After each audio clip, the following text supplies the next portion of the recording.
How you doing today? Welcome to the Martin Luther King Jr. National Historical Park.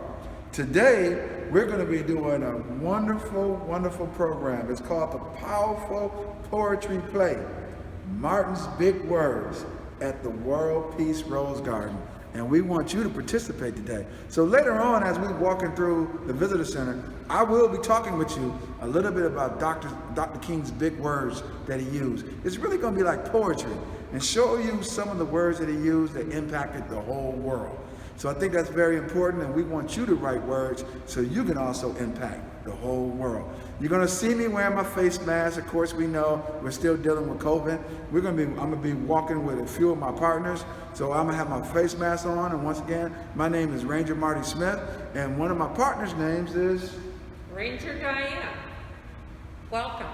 So this is our last program now for the summer for the Junior Ranger Parks and Crafts program.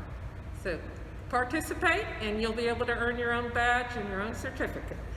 So I want to just share with you some information before I go into talking a little bit about the map that you see in the back. To earn a badge and your certificate, you must complete 3 crafts with us, all right? So just remember, if you've been following us or if you haven't followed us, we have information on Facebook that you can see, and you're going to have to complete 3 crafts. You'll take the picture, you'll take the items so we can see them, and then what we're going to do is once you complete those crafts, we're going to give you a badge and also give you a certificate signed by the superintendent of the park. But when you complete it, what we want you to do is make sure you send your work to Ms. Diane Bergon at nps.gov. All right? So check our Facebook site if you haven't done 2 already. There are plenty of crafts. There are 6 total crafts, Parks and Crafts programs. So check our Facebook site and you can do the crafts through Facebook Learning. So also, if you don't have if you want to mail it in, you can mail it to the Martin Luther King Jr. National Historical Park. Attention, Diane Begone, 450 Auburn Avenue, Northeast, Atlanta, Georgia, 30312. All right? Once again, Martin Luther King Jr. National Historical Park. Attention, Diane Begone, 450 Auburn Avenue, Northeast, Atlanta, Georgia, 30312. All right? Now, what's amazing is so far we have done some very exciting things. We have developed a mic, we have developed a fire hat, we have developed a birth home picture. Today we're going to be doing the poetry. So we want you to participate because I think it's great fun. Now take a look at this map right here. Because we are a national park, and you're going to see that we have national parks all over the United States. So depending on what part of the country you come from, take a look and see what national parks there's around the area that you're in. Of course, we're right here in Georgia, and we have our parks that's located right here in the Georgia area. But take a great look so you can see the different national parks. And you'll see park rangers like me who wear the gray and green uniform. And we, of course, are national park rangers. All right? What I'd like to do now is to take you on a little journey at the visitor center. And we're going to take a little walk. So if you can follow me as we're walking into the visitor center. And I'm going to walk you up to an area that sort of looks like a civil rights march. And this is sort of like a replica of what you would have saw if you was marching in the 50s and the 60s. So I want you to take a good look at the road, take a good look at some of the organizations that was marching back then, some of the places that they marched at. And you can see some of the people, you see the road, you're going to see the people that marched. What I love about the march was the people of all different walks of life who marched during that period of time. And marched and supported Dr. Martin Luther King and the Civil Rights Movement.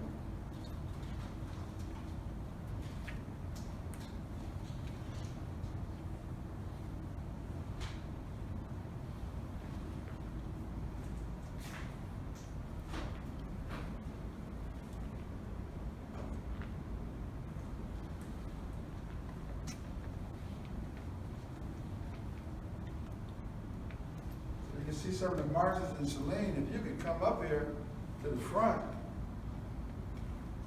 you can really see the marches, and then we can take a look at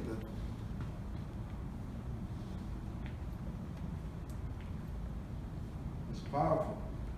People come from all over the world and walk up here and look at this and see that people came from all different places to support Dr. King. So outside, we have the World Peace Rose Garden that's out here, and we're going to take you out there in a few minutes and kind of explain to you a little bit about why that Rose Garden is so important to this site. Because they dedicated a rose to Miss Coretta Scott King, and I believe that Miss Marie is going to probably tell you more of that. And if you look directly across, you'll see Dr. King and Miss Coretta Scott King's gravesite. So we're right now inside the visitor center. But before we walk away and before we go, what I like to do is, first I'll let Diane show you where we're at. So the Rose Garden, really, it's almost centered to the entire park. So Martin Luther King Jr. National Historical Park is composed of about 4 blocks along and in between Irwin Street and Auburn Avenue. And then on another edge, there's Edgewood as well. But what we have here is right in the middle of the park is a visitor center, okay? And the visitor center is the green building there, the big green building. And our parking is behind on Irwin Street, and then you can walk down our promenade, and when you go past the visitor center and loop to the right a little, you get to our Rose Garden. And where we're standing is right here, where the windows are inside the visitor center. We're looking out at the Rose Garden. So before we go outside and see the Rose Garden and listen to the wonderful words of Miss Marie Hayden, what I want to do is I want to share with you some of Dr. King's most powerful, probably, quotes that he wrote, and what we're going to be asking you to do a little bit later. One of them I like to say is, listen to this one. Darkness cannot drive out darkness. Only light can do that. Hate cannot drive out hate. Only love can do that. Martin Luther King. I'm going to read another one for you that I think is pretty powerful. And let me see. Only in the darkness can you see the stars. That's amazing when you hear that. Let me show you another one that he wrote. And I know in the end, we will remember not the words of our enemies, but the silence of our friends. Think about that again. And I'm going to say it one more time. In the end, we will remember not the words of our enemies, but the silence of our friends. That's pretty powerful. You think about some of the words that Dr. King said, and we want you to say some of these powerful words today also. Supreme Court Justice. I'm about to put my hat on because we're going to go outside, and Rangers put their hat on before they go outside. But Ruth Bader Ginsburg did a great amount of work in the civil rights movement, and so we want to tip our hats off and just take a moment of silence for Ruth Ginsburg, Supreme Court Justice of the United States. Give thanks for her service to our country.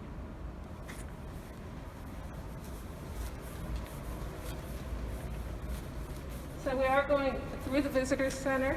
We're actually now at the front of the visitor center.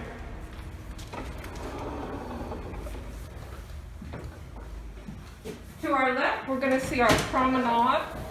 The promenade to the left goes up to the parking area, and you'll see that there's a statue up there. And that statue is of Gandhi.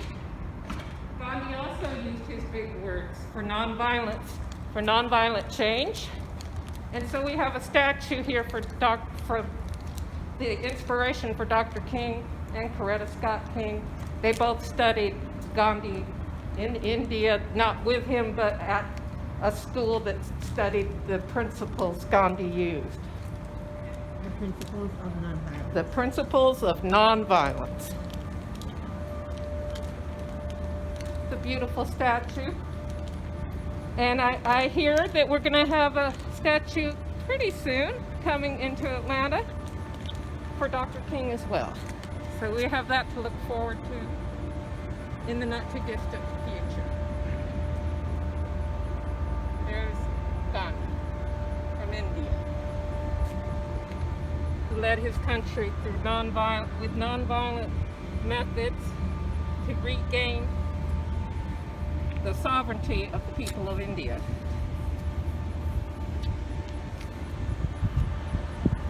Here's a big word, sovereignty. I guess the best way I could describe sovereignty is that it allows you to have control over your life. You can now vote. You can now help determine who will lead your country. You can help determine the laws of your country.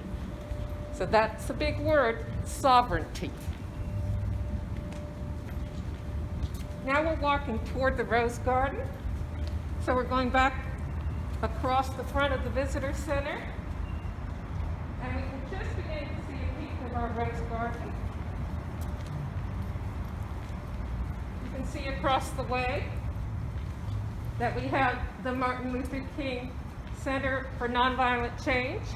You can actually take classes there when you get older.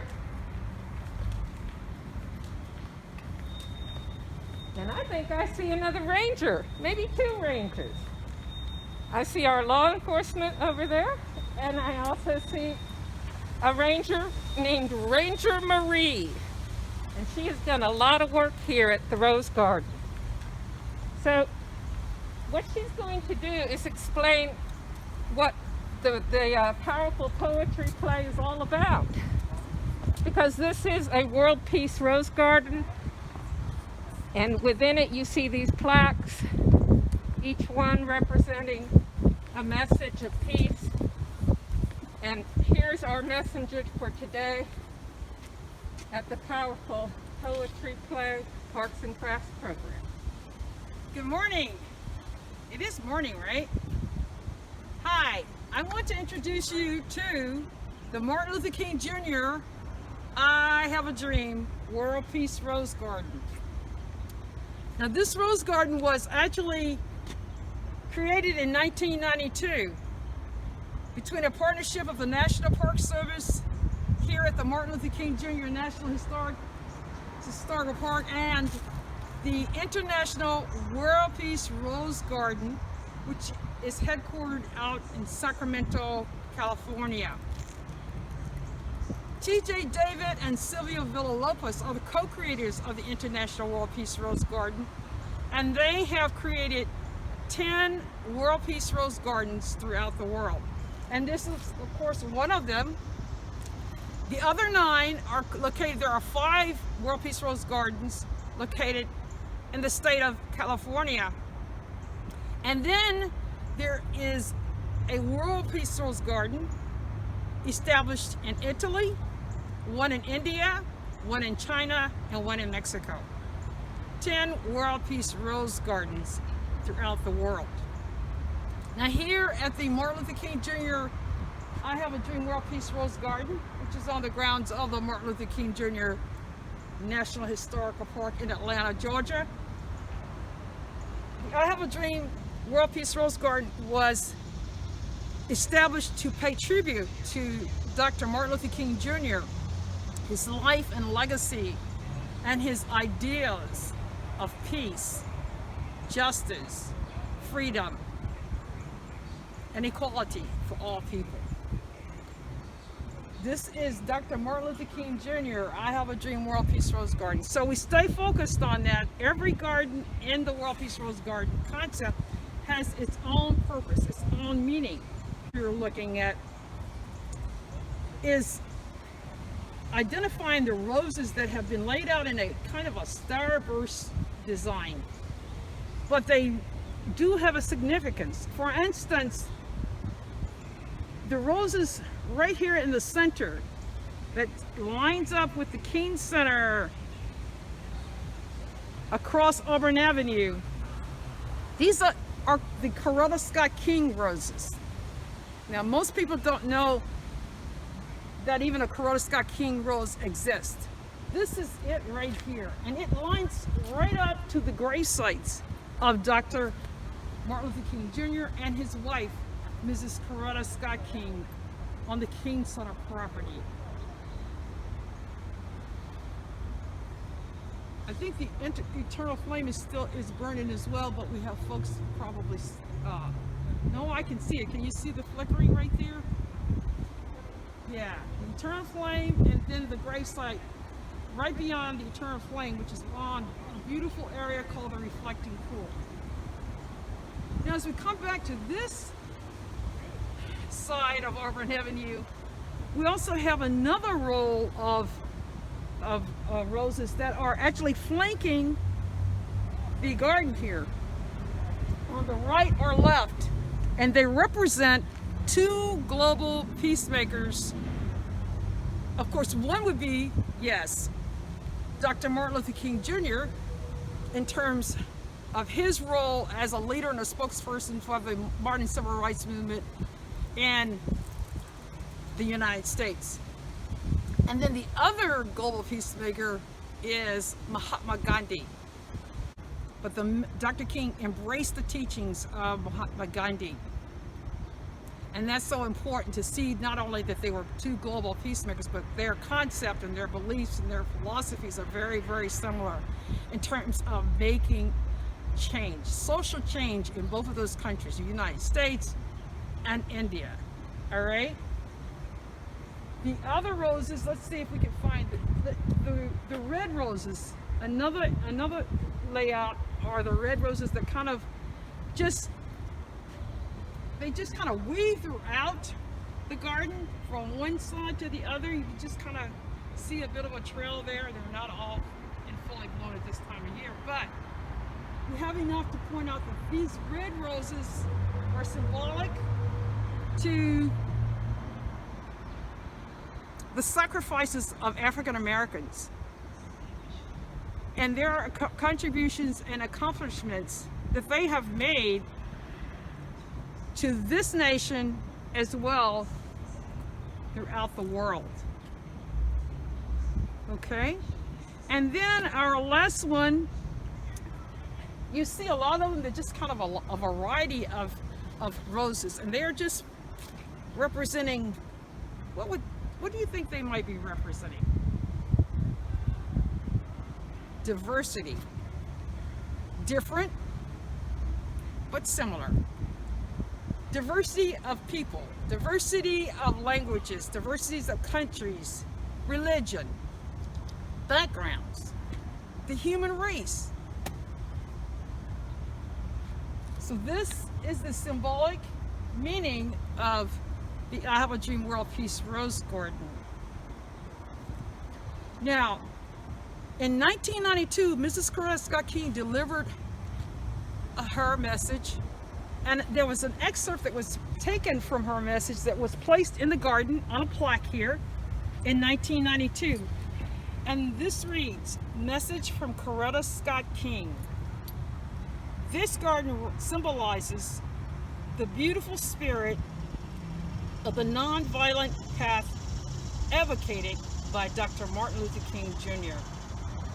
This is the way of truth, beauty, and universal love." Now, I want to kind of go into the fact that every year, the National Park Service and the International World Peace Rose Garden, they come together about around March, and they plan this great special ceremony to deal with not only recognizing the anniversary of the I Have a Dream World Peace Rose Garden, but it's also an educational component that's attached to the ceremony. It's called the Inspirational Message of Peace Contest. There are selected schools that participate in the contest. The students are requested to participate if they choose. It's not mandatory or anything like that, right? This year, we had 24 schools that participated. These are schools that were selected by the International World Peace Rose Garden. There were 13 schools in the metro Atlanta area in the state of Georgia.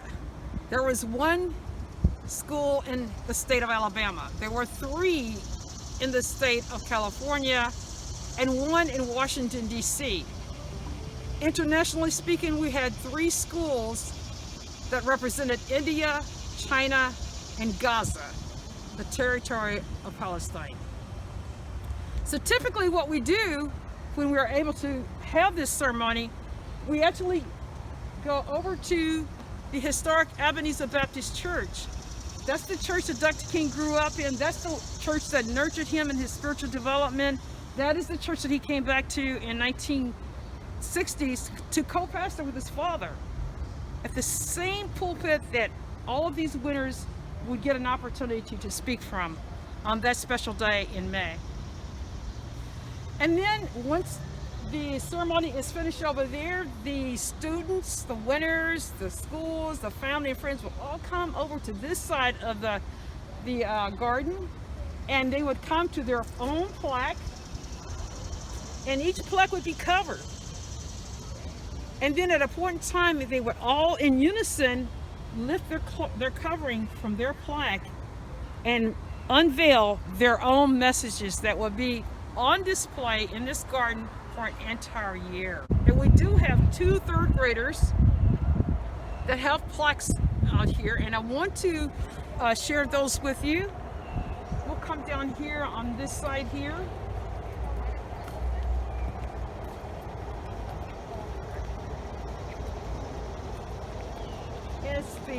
Here's one right here, very good. And it's entitled, "We Remember a King.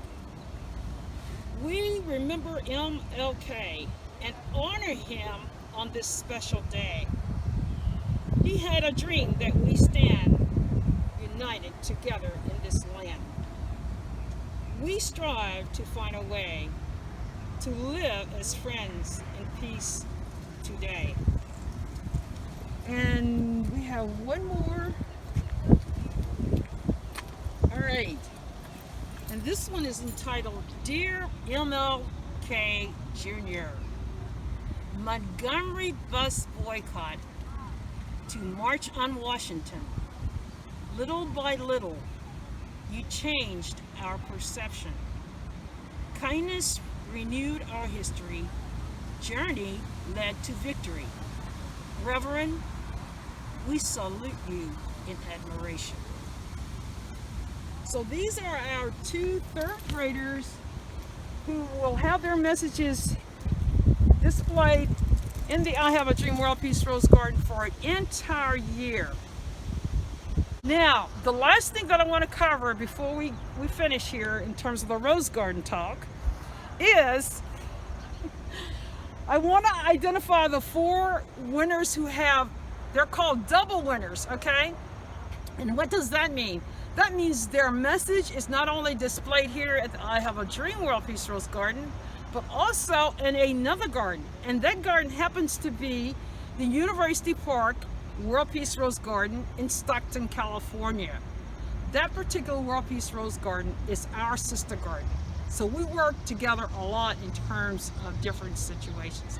So we have 4 students who will be recognized not only in the state of Georgia, but also in the state of California at the same time. Now that's way cool.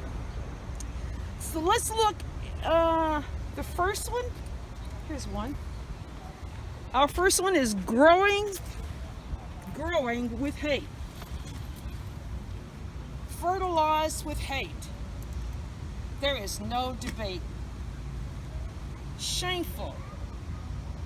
You don't even know me. But society has helped to grow me. In the face of hate, I choose my own fate. Love, peace, and faith. Wow. Whew, gives me goosebumps. All right. The next one, double winner here. The message about forgiveness. When you forgive, you learn how to love, care for others, respect one another, teach one another, learn from your mistakes, be helpful, and be supportive. When you forgive someone, you are also being forgiven. Third double winner, The title of the message is A Letter to Mother Coretta King. Good morning. While I was trembling in fear last night, you put your hand on my heart to make it all go away. I woke up to find you a tear in a refugee's eye and a smile on a child's face. Thank you for your enlightenment, for the misery of the world is gone. And our last one is, yes, the best of me. What would Dr. King see if he saw me? Would he see I'm kind and not mean? Or would he see the size of me? Would he see my heart is warm? Or would he think I mean him harm? My differences, would he accept? Or would he see threats? I have a dream I believe, that when you see me, you see the best of me. Yes. Awesome, awesome, awesome. This is what we're talking about. Young people, students actually thinking about what is world peace. It's all about using powerful words in terms of explaining how you feel about a situation. What does that mean?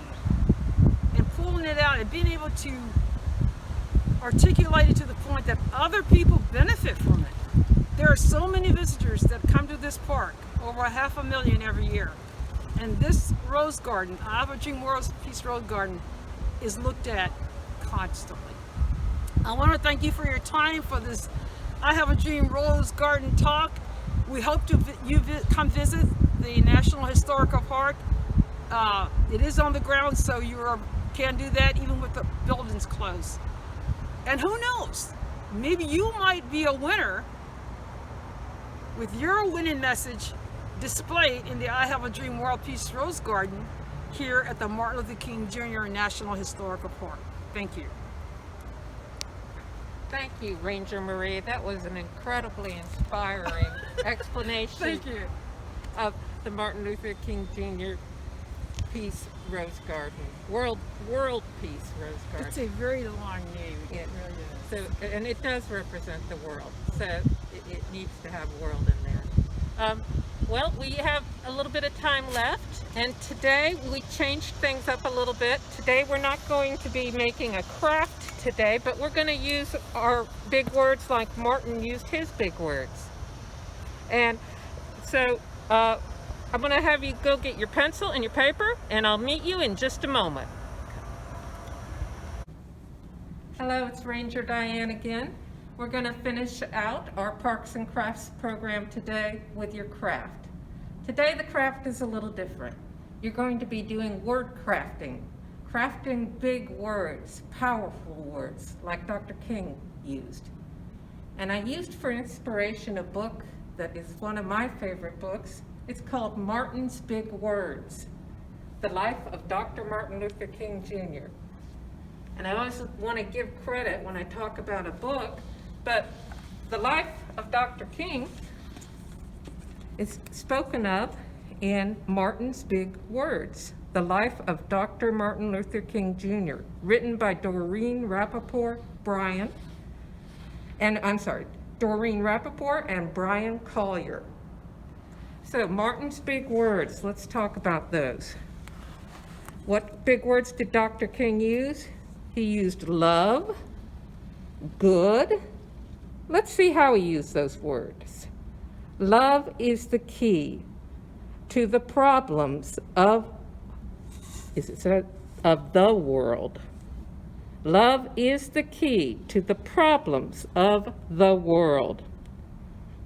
Good. You are as good as anyone. Now that is something Dr. King's mother would tell him and remind him during the time of segregation here in the South. And it was a refrain also from his father as well. So love is a message, and you are as good as anyone. Powerful words. Love is in another saying of Dr. King. Hate cannot drive out hate. Only love can do that. So those are some powerful words of Dr. King. And in Martin's Big Words, the book, you can read other powerful words Dr. King used. So other ones? Well, these are some of my favorite, and you already heard Ranger Marty talk about this because it's one of everybody in the world's favorite quotes from Dr. King's lifetime of speeches. This one was on the Mall, a famous speech. I have a dream that one day in Alabama, little black boys and black girls will join hands with little white boys and little white girls, and white girls as sisters and brothers. So how do you think Martin created change? Did he do it with these big words? Did he inspire us? What big words are you going to use today? The book, the picture book, Martin's Big Words, The Life of Martin Luther King Jr. by Doreen Rappaport. Brian Collier was the illustrator. This is a beautiful illustration. Dr. King did bring the nation together. The flag represents Dr. King's work bringing our nation together under the work of civil rights, and his method was peaceful resistance. So he did bring us, what was that word I said? Begins with a T, O, to, let's see, gather. Dr. King brought us together. And so it's time for you to get together now with your family and make your own message of peace. So what I'd like you to do here is I would like for you to get your pencil, your eraser, your paper. 3 things you need to do. Use your imagination. Use big words like love, good, dream, together. And write 3 to 4 lines. And then you can send those poems, your poem or your message of peace, you can send that to us here at the park. I think you will see next, Ranger Marty will give you again our mailing address. Send your message of peace to us, okay? And if you want, it doesn't have to be on pencil and paper. You can make your own little video clip of your message of peace. Thanks again. And we want to say thank you for being a part of this wonderful program. You know, this is our last series of our program dealing with the World Peace Rose Garden. You heard some wonderful information. Ms. Hayden gave some great information on the garden. And what we want to tell you is that if you want to hear more about that rose garden and how important it is, please go onto our YouTube site and you will see more information on that rose garden presentation, because that was some great information that she provided for you. But we want to just explain to you once again, Parks and Craft is the virtual Junior Rangers program that we have. You have to, in order for you to participate, you have to give us complete at least 3 crafts, all right?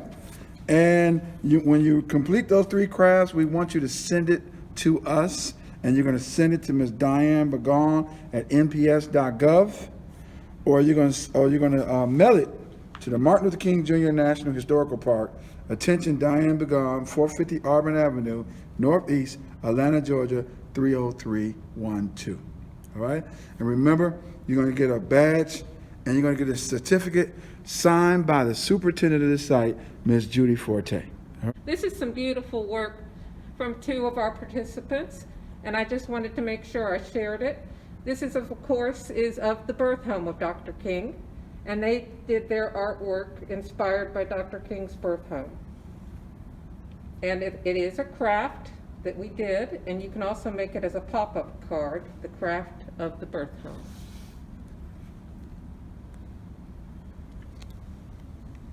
So once again, we want to just say thank you for participating. We hope to see you soon, and we hope you're using big words so you can make a difference, just like Dr. Martin Luther King Jr. did. And remember, those big words can change the world. Hope to see you next year. Ranger Diane out.